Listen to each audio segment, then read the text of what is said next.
6. mail lase oma loovus vabaks ning võtta vastu kõik sellised väljakutsed eneses, mis tunduvad nagu oleksid mingid uued algused või tahtmine teha midagi, mida sa varem ei ole teinud või tegeleda loomingu või muude selliste natukene võib-olla teistsuguste teemadega kui tavaliselt. Ära mine selles mõttes kohe hulluks, lase need mõtted peast läbi, vaata, tunneta,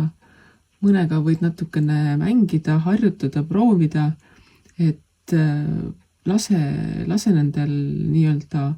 vabalt voolata või põleda või tunneta neid niisama, just selles mõttes, et ära püüa neid kohe täiuseni toota, vaid istugi selle tundega, et nüüd midagi hakkab pihta, kuidas see mind ennast tundma paneb, kas ma tahan sellega veel tegeleda, mis sealt võiks veel välja kasvada, selliste uute alguste või uute loovate mõtete või tunnete virvarr võib peas olla, aga ära pane nendele kohe kork ette, et ei, see ei tööta või see on parem või see on halvem või mis nüüd mina.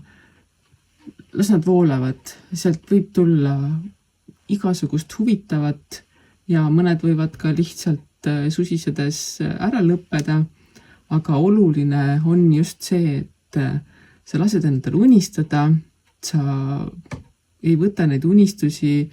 nagu täiesti nullina, et mis ma siin ikka unistan, vaid ongi, et mida rohkem sa unistad, seda kergem on teha ka selliseid asju nii-öelda tõeks, mis võib-olla esmapilgul on natukene keerulisemad või võimatumad, kuid unistamine toob sellesse maailma, millesse me elame, sellist mõnusat mängulisust ja vabadust juurde, nii et 6. mail unista mõnuga ning lase oma loovusel lennata.